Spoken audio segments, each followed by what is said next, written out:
இந்த என்பிபி அரசாங்கத்துடைய செயல்பாடு கடந்த காலத்திலே இருந்த அரசாங்கத்தையும் விட மோசமான செயல்பாடாகவே இருக்கின்றது. ஒரு புதிய அரசியல் அமைப்பின் ஊடாக நாங்களே எங்களை ஆளக்கூடிய வகையான ஒரு தீர்வை எட்டவனும் நாங்கள் எதிர்பார்க்கிறோம். ஆனால் இவர்களுடைய எண்ணம் என்ன? நாட்டிலே தமிழ் மக்களுக்கு அரசியல் தீர்வு அவசியம் இல்லை என்று சொல்வதுதான் தேவை. நாங்கள் இவர் கிராமமாக சென்று சப்பட்ட கேட்டு கட்சியில மானத்தை மீண்டும் வாங்கி விடுவார் என்று கட்சியில முதல் இருந்தவர் என்று வேண்டாம் என்று விட்டவர் இன்றைக்கு என்பிபி வேட்பாளர். அவ சப்பட்ட போத்தலுக்காக லைட் பல்ப் கொடுத்தாக்கள் எல்லாம் வேட்பாளராக வச்சுக்கொண்டு ஜனாதிபதி லஞ்ச ஊழலை பற்றி பேசுறார். இப்ப ஜனாதிபதிக்கு இதை பற்றி எல்லாம் பேசுறதுக்கு அருகதில்லை. ஜனாதிபதிக்கு உண்மை பாவம் தெரியாது. அவருக்கு என்ன, இன்றைய நாளைக்கான பொய்கள் பட்டியல் ஒன்று கொடுக்கப்படுது. அந்த பட்டியலை ஏதாவது ஒன்று அவர் பார்த்து போட்டு ஏதாவது ஒன்று வாசிச்சு விட்டு போவார். ஜனாதிபதி இந்த பொய் சொல்ற பொய்களுக்கு அவரால் நடைமுறைப்படுத்த இயலாது. நாட்டிலே பொருளாதாரத்தை பற்றி சற்று அவர் தெரிந்திருந்தால் அவர் இப்படியான பொய்யான வாக்குறுதியை கொடுத்திருக்க மாட்டார். ஏன் இலங்கை தமிழரசு கட்சிக்கு வந்து மட்டக்களப்பிலே பாடம் போட்ட வேண்டும்? நீங்கள் என்பிபிக்கு பாடம் போட்டலாம் தானே? நீங்கள் இல்லாட்டி புள்ளியானுக்கு பாடம் போட்டலாம் தானே? வெற்றி நமதே, ஊர் எமதே. தேசிய மக்கள் சக்தி. எங்களுடைய கடந்த பாராளுமன்ற தேர்தலினுடைய முடிவுகளை பார்த்தால் நாடு முழுவதும் மாத்திரமல்ல உலகம் முழுவதும் என்ன நடந்தது எங்களுடைய யாழ்ப்பாணத்துக்கு கேட்கிறார்கள். இது என்பிபிக்கு மாத்திரமல்ல, வேற வேற பாராளுமன்ற உறுப்பினர்களை பார்த்தும் இதை கேட்கிறார்கள். எங்களுடைய கட்சியை தவிர்ந்த இனிய பாராளுமன்ற உறுப்பினர்கள். ஆனால் எங்களுக்கு மீண்டும் ஒரு சந்தர்ப்பம் கிடைத்திருக்கு இந்த விடயங்களை நாங்கள் நிவர்த்தி செய்வதற்கு. கணக்க காலம் போய் 6 மாதத்துக்குள்ளே இறைவன் நமக்கு ஒரு சந்தர்ப்பத்தை தந்திருக்கிறான். இனிய கட்சிகள், சின்ன சின்ன கட்சிகள், சுயேட்சை குழுக்கள், யாழ்ப்பாணத்துக்கு மட்டுப்படுத்தப்பட்ட கட்சிகள், ஒரு பாராளுமன்ற உறுப்பினர் இருக்கிற கட்சிகள், இப்படியான கட்சியிலுடைய மக்கள் போன்ற ஒவ்வொரு வாக்கும் என்னை பொறுத்தளவிலே ஒரு வீணாக போகும் வாக்காவே நான் பார்க்கிறேன். ஏனென்றால் ஒரு செய்தி ஒன்று சொல்றதுக்கு, இல்லாவிட்டால் எங்களுடைய ஒரு எண்ணிக்கையிலே ஒரு மாற்றம் நடந்திருக்கு என்று சொல்றதுக்கு, இலங்கை தமிழரசு கட்சியினுடைய வாக்கு வங்கி அதிகரிக்கிறதின் ஊடாகத்தான் நாங்கள் அந்த செய்தியை சொல்லலாம். நாங்கள் ஏன் இந்த செய்தியை சொல்ல வேண்டும் என்று சொன்னால், இந்த என்பிபி அரசாங்கத்துடைய செயல்பாடு கடந்த காலத்திலே இருந்த அரசாங்கத்தையும் விட மோசமான செயல்பாடாகவே இருக்கின்றது. இதுக்கு பல காரணங்கள் இருக்கு. இன்று தற்பொழுது பார்த்தான் வவுனியாவிலே ஒரு வைத்தியசாலையிலே சுகாதார அமைச்சர் சென்றிருக்கிறார். என்னுடைய செயலாளர் சொன்னது போல தேர்தல் சட்டங்களை முழுக்க மூடிக்கொண்டிருக்கிறார்கள். வவுனியாவிலே ஒரு சுகாதார ஒரு வைத்தியசாலைக்கு சென்று அந்த வன்னி மாவட்ட பாராளுமன்ற உறுப்பினருடன் சென்று அந்த வைத்தியசாலையிலே இருக்கும் குறைபாடுகளை நாங்கள் நிவர்த்தி செய்து தருவோம், இந்த வைத்தியசாலையிலே இருக்கிற ஆளணி பற்றாக்குறையை நாங்கள் நிவர்த்தி செய்து தருவோம் என்று வாக்குறுதியை கொடுத்து வாரார்கள். இதெல்லாம் தேர்தலுக்கு முதல் தெரியாதா? தேர்தல் வந்ததுக்கு பிறகுதான் இந்த வைத்தியசாலைக்கு வர வேண்டும் என்று இந்த எண்ணம் டாக்டர் நலிந்த ஜெயதிஸ் அவருக்கு வந்திருக்கு. வரவேற்கத்தக்கபடியே நாங்கள் அவங்கள் வைத்தியசாலைக்கு ஆளணி பற்றாக்குறை நிவர்த்தி செய்ய வேண்டாம் என்று நாங்கள் சொல்லல. ஆனால் உண்மையாக இதை செய்ய வேண்டும், நேர்மையாக இந்த விடயங்களை செய்ய வேண்டும். எங்களுடைய கிழக்கு பல்கலைக்கழகத்தை எடுத்தால் கிழக்கு பல்கலைக்கழகத்தில் தெரிவு செய்யப்பட்ட அந்த எண்ணிக்கை ஒன்று, அதில் அந்த போர்ட் மெம்பர்ஸ், அந்த எண்ணிக்கையை முழுக்க பார்த்தீங்கன்னு சொன்னால் சிங்கள மக்களை தான் நியமித்திருக்கிறார்கள் கிழக்கு பல்கலைக்கழகம். இப்படி பல விடயங்களை நாங்கள் அவதானித்தால் தமிழ் பிரதிநிதிகளுக்கும் சரி தமிழ் மக்களுக்கும் சரி தேர்தல் காலம் வராவிட்டால் எந்த அங்கீகாரமோ எந்த அந்தஸ்தோ இந்த அரசாங்கத்திலே இல்லை. அண்ணன் பிரகாஷ் அவர்கள் பேசும் பொழுது சொல்லியிருந்தார், இந்த வீதியை உள்ளூராட்சி மன்றத்திலே எங்களுடைய கைவசம் எங்களுடைய இந்த உள்ளூராட்சி மன்றம், அதாவது இந்த வலி தெற்கு உள்ளூராட்சி மன்றம் எங்களுடைய கைவசம் இல்லாவிட்டால் இதுல இருக்கிற KKS வீதியை AKD வீதியாக பேர் மாற்றுவார்கள் என்று நினைக்கலாம், செய்யலாம். ஏனென்று சொன்னால் அதை எதிர்க்கிற அளவுக்கு அந்த கட்சிக்குள்ள இருக்கிற பாராளுமன்ற உறுப்பினருக்கு முடியாத ஒரு சூழல் தான் இருக்கின்றது. அப்படியே KKS வீதி AKD வீதியா மாத்திரன்றது ஒரு சிறிய ஒரு உதாரணம் மாத்திரம்தான். அப்படியான ஒரு சாதாரண விஷயத்தை கூட இந்த அரசாங்கம் முன்னெடுத்தால் அந்த கட்சியினுடைய சார்பில் தெரிவு செய்யப்பட்டிருக்கிற பாராளுமன்ற உறுப்பினருக்கும் அதுக்கான ஒரு எதிர்ப்பை தெரிவிக்க முடியாத நிலையிலே உள்ளூராட்சி சபைகளிலே தவிசாளரோ உள்ளூராட்சி சபையுடைய உறுப்பினரோ அப்படியான ஒரு விடயம் நடந்தால் அதுக்கான எதிர்ப்பை தெரிவிக்க முடியாதவர்களாக இருப்பார்கள். இந்த வலி தெற்கு பிரதேசம் மாத்திரமல்ல, வெளியாமத்தில் இருக்கும் அனைத்து பிரதேச சபைகள், எங்களுடைய யாழ்ப்பாணத்தில் இருக்கும் நகர சபை, எல்லா சபைகளிலுமே தவிசாளர்கள் அவை தலைவர் பிமல் ரட்நாயக்க மற்றும் டில்வின் சில்வா சொல்றதை கேட்டுதான் நடக்க வேண்டியதாக இருக்கும். என்றால் பாராளுமன்றத்திலே பேசுறதுக்கு சந்தர்ப்பம் கொடுக்கிறார்கள். அப்படியான ஒரு நிலைமை வந்தால் எங்களுடைய பாராளுமன்ற உறுப்பினர்களே சொல்வார்கள், என்ன இதண்டு விடுங்கன்னு சொல்லுவாங்க. இதண்டு விடுங்க இல்லாடி அதண்டு விடுங்கன்னு தான் சொல்லுவார்கள். இது இதண்டு விடுற அதண்டு விடுற விஷயம் அல்ல. எங்களுடைய மக்களுடைய பிரச்சனைகளை இந்த பாராளுமன்ற உறுப்பினர்கள் இதண்டு விடுற அதண்டு விடுற மாதிரியாக நாங்கள் தீர்க்க முடியாது. அவருடைய நகரசபை உறுப்பினர்கள் வந்தால், அவங்களுடைய பிரதேச சபை தவிசாளர் மேயர் வந்தால், இந்த வீதியை நாங்கள் பேர் மாற்ற போறோம் என்று சொல்லி அவைத்தலைவர் கொழும்பிலிருந்து டெல்வின் சில்வா சொன்னார். அவர்கள் இதில் இதண்டு விடுவோம் அதண்டு விடுவோம் என்று சொல்லி சமாளித்து விடுவார்கள். ஆனால் இலங்கை தமிழரசு கட்சியினுடைய உறுப்பினர் இருந்தால் மாத்திரம்தான் எங்களுடைய மக்களுடைய சார்பில் அந்த இடத்திலே குரல் கொடுப்பார்கள். ஒரு புதிய அரசியல் அமைப்பின் ஊடாக நாங்களே எங்களை ஆளக்கூடிய வகையான ஒரு தீர்வை எட்டவனும் நாங்கள் எதிர்பார்க்கிறோம். ஆனால் இவர்களுடைய எண்ணம் என்ன? நாட்டிலே தமிழ் மக்களுக்கு அரசியல் தீர்வு அவசியம் இல்லை என்று சொல்வதுதான் தேவை. அதை ஒரு வகையாக பாராளுமன்ற தேர்தலை வைத்துக் கொண்டு இப்ப பேசிக்கொண்டு வராங்க. பாராளுமன்றத்திலே நாங்கள் எங்களுடைய தமிழ் பிரதிகள் நாங்கள் பேசுறதுக்கு எழுந்து நின்றாலே சொல்லுவார்கள், நீங்கள் தமிழ் மக்களுடைய பிரதிநிதி அல்ல, நாங்கள் தான் தமிழ் மக்களுடைய பிரதிநிதிகள். தமிழ் மக்களுடைய சார்பிலே தமிழ் மக்களுக்கு என்ன பிரச்சனை இருக்கின்றது நாங்கள் தான் சொல்லுவோம், அவர்களுக்கு என்னென்ன தீர்வுகளை வழங்குவோம் நாங்கள் தான் சொல்லுவோம் என்று சொல்றார்கள். ஆனால் தமிழ் மக்களுடைய வாக்காள தெரிவு செய்யப்பட்டவர்கிட்ட கேட்டு சொன்னாலும் பரவாயில்லை. தமிழ் மக்களுடைய வாக்காள தெரிவு செய்யப்பட்டு வந்த பாராளுமன்றத்தில் அவங்களோட கட்சியிருந்து வந்தவர்கள் ஆலோசனை கேட்கிறார்கள் இல்ல. அவர்களை அண்மையிலே லால்காந்த் விவசாய அமைச்சர் சொல்றார், சில எம்பி மேல் தாங்கள் எம்பி என்று சொல்லி எனக்கு இப்பதான் தெரியுமா. பாராளுமன்றத்தில் சொல்றார், பாராளுமன்றத்தில் இப்படி தோளோடு இடிச்சு போன அப்புறம் பார்த்தாலும் இவர் நம்மட கட்சியில எம்பி என்று தெரியுமா. இதுதான் அவங்களுடைய கட்சியின் நிலை. 225 எம்பி மேல் இருக்கிற பாராளுமன்றத்தில் இதுதான் நிலைமை என்றால், நாட்டிலே 9000க்கு அதிகமாக இருக்கக்கூடிய பிரதேச சபை உறுப்பினர்களே, யாழ் மாவட்டத்திலே போட்டி போடுற 400 வேட்பாளர்களே எப்படி தெரிய போகின்றது? அவர்களை எதுவுமே தெரியாது. அவர்கள் சபைக்கு சென்றால் கொழும்புல இருந்து வரும். இப்படிதான் கிழக்கு மாகாண சபையிலே புள்ளியார் இருந்த பொழுது கிழக்கு மாகாண சபையை ஆட்சி செய்தார்கள். நான் நினைக்கின்றேன் எங்களுடைய பொதுச் செயலாளர் பல வழக்குகளை முகம் கொடுத்தார். மாகாண சபையில் இருந்து பல அதிகாரங்களை பறிக்கும் பொழுது புள்ளியார் அவர்களுக்கு என்ன நடக்குது என்றே தெரியாது. கொழும்பிலே இருந்து பசில் ராஜபக்ஷ எழுதி அனுப்புவார், இதை ஒரு பிரேரணையாக முன்வைக்க சொல்லி அவர் அதை யாபோதி திருப்பி அனுப்புவார். அப்படித்தான் நான் நினைக்கிறேன் 17க்கு அதிகமான அதிகாரங்கள் மாகாண சபையிலிருந்து பறிக்கப்பட்டது. அதே போலதான் நடக்கும் உள்ளூராட்சி மன்ற தேர்தலில்.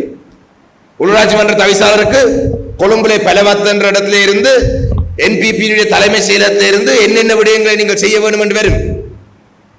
அதிலும் குறிப்பாக எங்களுடைய வெளி வடக்கை பொறுத்தளவிலே, வெளி வடக்கிலே சில மக்கள் இந்த காணி விடுவிப்பு இப்படியான விடயங்களை பார்த்து என்பிபி அரசாங்கம் காணிகளை விடுவித்து சந்தோஷப்படலாம்.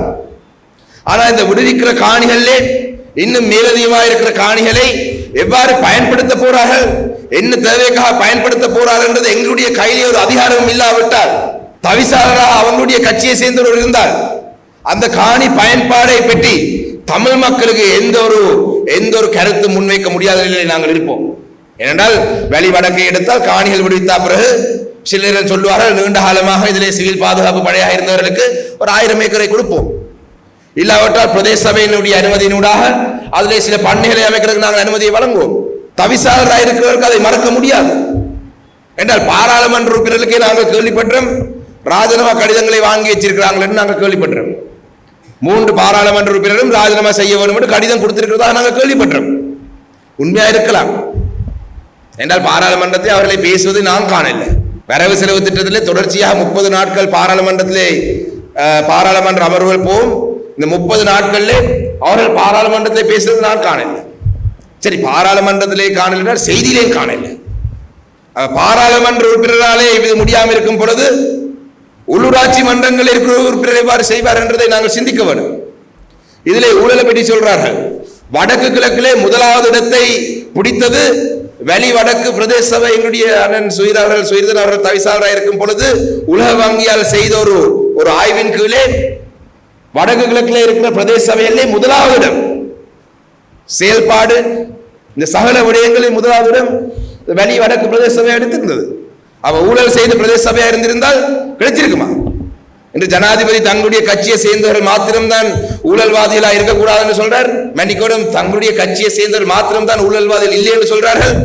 ஆனா மட்டக்களப்பிலே ஒரு வட்டாரத்திலே வீதி மின் விளக்குகளுக்கு லைட் பல்ப் போடும் பொழுது ஒரு சப்பட்ட போத்தல் வாங்கி தந்தா தான் லைட் பல்ப் போட்டு தருவேன் என்று சொல்லி இருந்த ஒரு பிரதேச சபை உறுப்பினர் எங்கள்கிட்ட நியமனம் கேட்டு வந்தார்.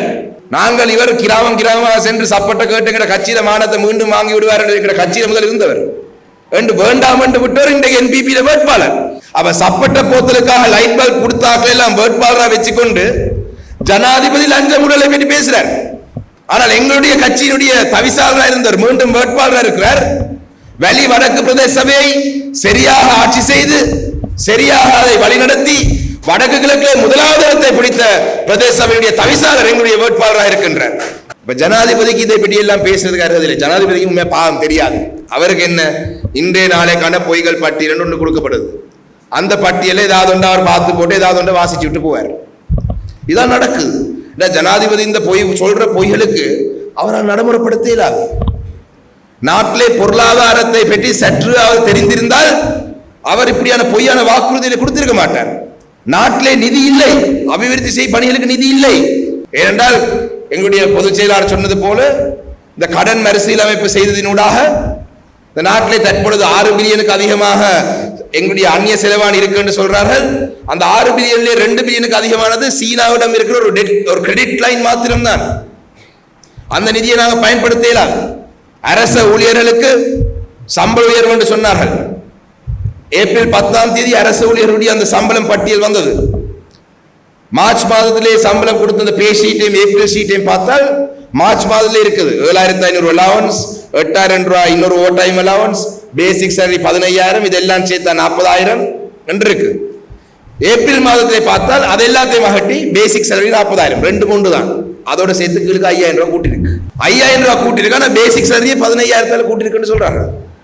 ஏன் இப்படி செய்யறாருன்னு சொன்னால் சம்பளத்தை உயர்த்துறதுக்கும் காசு இல்லை.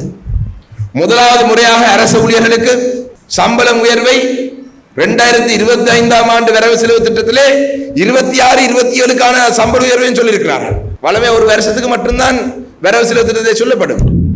என்ன காரணம்? 3 வருஷத்துக்கு ஒரு ஐடியா சொன்னதுக்கான காரணம் இந்த வருஷத்திலே அந்த சம்பளத்தை அதிகரிக்க நிதி இல்லை. அப்ப நிதி இல்லாத ஒரு நாட்டிலே மன்னாரிலே இருந்து புத்தளத்துக்கு 90 கிலோமீட்டருக்கான வீதி அமைக்க போறாராம். யாழ்ப்பாணத்திலே சர்வதேச ஒரு மைதானத்தை உருவாக்க போறாராம். அதே போல கிளிநொச்சியிலே மாங்குளத்திலே வந்து ஒரு தொழில் வலயம் ஒன்று உருவாக்க போறாராம். இதுக்கெல்லாம் எங்கிருந்து நிதி வர போகுது? வரவு செலவு திட்டத்திலே ஒரு 10 கோடி ஒதுக்கி இருக்கலாம் தானே நிதி இந்த விடயங்களை ஆய்வு செய்வதற்கு. தன்னுடைய சொந்த ஊரிலே ஒரு புகையிரத நிலையத்தை கட்டுவதற்கு நிதி ஒதுக்கினவர் இதுக்கும் கொஞ்சம் ஒதுக்கி இருக்கலாம் தானே, ஒதுக்கி போட்டு பேசியிருக்கலாம். அதை விட மோசமான புரூடா விட்டுறது தான் பிமல் ரத்நாயக அவை தலைவர். நான் கடந்த ஒரு 2-3 நாள்களாக தீவு பகுதியில தான் ஃபுல்லா சுத்தி திரிகிறார். அவங்களுக்கு தெரியும் தீவு பகுதிக்கு போய் குடி தண்ணியை தாரம் என்று சொன்னால் அந்த மக்கள் தண்ணிக்காக இயங்கி கொண்டிருக்கிறார்கள், அது வழங்க வேண்டிய ஒரு விடயம். குடி தண்ணியை நாங்கள் தருவோம் என்று சொன்னால் அந்த மக்களுக்கு அது பெரிய ஒரு விஷயம். ஆனா குடி தண்ணி தீவக பிரதேசத்துக்கு கொண்டு போவதற்கு எந்த ஒரு திட்டமும் வரவு செலவு திட்டத்தில் முன்மொழியப்படவில்லை. நான் ஒரு 3 வாரங்களுக்கு முன்பாக மட்டக்களப்பு மாவட்டத்திலே ஒரு கிலோமீட்டர் தூரத்துக்கு பைப் லைன் போடுவதற்கு உங்களிடம் போதிய அளவு வளங்கள் இருக்காண்டு பாராளுமன்றத்தில் ஒரு கேள்வி ஒன்று எழுப்பியிருந்தேன். அந்த கேள்வி பதில் நேரத்தில் அதுக்கு பிரதி அமைச்சர் சொல்றார், எங்கள்கிட்ட எத்தனை பைப் இருக்குன்னு எங்களுக்கு தெரியாது, நாங்கள் பைப்பலை பார்த்து நாங்கள் சொல்றோம். மட்டக்களப்பிலே 1 கிலோமீட்டர் நீளத்துக்கான பைப் லைன் போடுறதுக்கு எவ்வளவு பைப் இருக்குன்னு தெரியாதவர்கள் எங்களுடைய தீவகத்திலே போய் புதிதாக குடி தண்ணி கொடுக்கிறேன்னு சொன்னால் கொடுத்தால் சந்தோஷம். ஆனால் தேர்தல் காலத்திலே இப்படியான வாக்குறுதிகளை கொடுக்கிறது முற்றும் முழுதாக எங்களுடைய மக்களை ஏமாற்றும் வகையான செயல்பாடு. அந்த வகையிலே மற்ற கட்சியை நாங்கள் விமர்சிக்க விருப்பப்படவில்லை. ஆனால் அந்த கட்சியை சேர்ந்தவர்கள் எங்களை விமர்சிக்கிறார்கள். நான் சற்று முன்பு பார்த்திருந்தேன், சைக்கிள் கட்சியினுடைய தலைவர் கஜன் பொன்னம்பலம் அவர்கள் மட்டக்களப்பிலே மண்டூர் என்ற பிரதேசத்திலே வேட்பாளர் அறிமுக கூட்டத்திலே சொல்லியிருக்கிறார், இந்த தேர்தலிலே இலங்கை தமிழரசு கட்சிக்கு தமிழ் மக்கள் பாடம் போட்ட வேண்டுமா. சைக்கிள் கட்சி கடந்த பாராளுமன்ற தேர்தலிலே 1250 வாக்குகள் தான் மட்டக்களப்பிலே எடுத்தவர்கள் ஒட்டுமொத்த மாவட்டத்திலே. அப்படியான ஒரு நிலையிலே மட்டக்களப்பிலே ஒரு வட்டாரத்தை வெல்லக்கூடிய ஒரு சூழல் இல்லாத பொழுது ஏன் இலங்கை தமிழரசு கட்சிக்கு வந்து மட்டக்களப்பிலே பாடம் போட்ட வேண்டும்? நீங்கள் எம்பிபிக்கு பாடம் போட்டலாம் தானே, நீங்கள் இல்லாட்டி புள்ளியானுக்கு பாடம் போட்டலாம் தானே, இல்லாட்டி வடமாநிலத்திலே டக்ளஸ் தேவான் அந்த பாடம் போட்டலாம் தானே.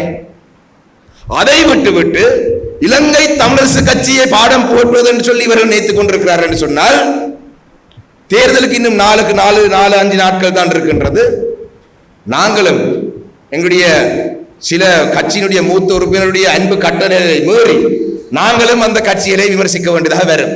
அந்த வகையிலே யாழ் மாவட்டத்திலே வைத்து ஒரு எச்சரிக்கையாகவே சொல்கிறேன், தயவு செய்து இலங்கை தமிழரசு கட்சிக்கு பாடம் போட்டுவதென்றதை விட்டுவிட்டு நீங்கள் உங்களுடைய கட்சியினுடைய அரசியலை முன்னெடுங்கள். உங்களுடைய கட்சிக்கு ஒரு கொள்கை இருக்குன்னா நீங்க அதை சொல்லுங்க, மக்கள் விரும்பினா வாக்களிக்கட்டும்.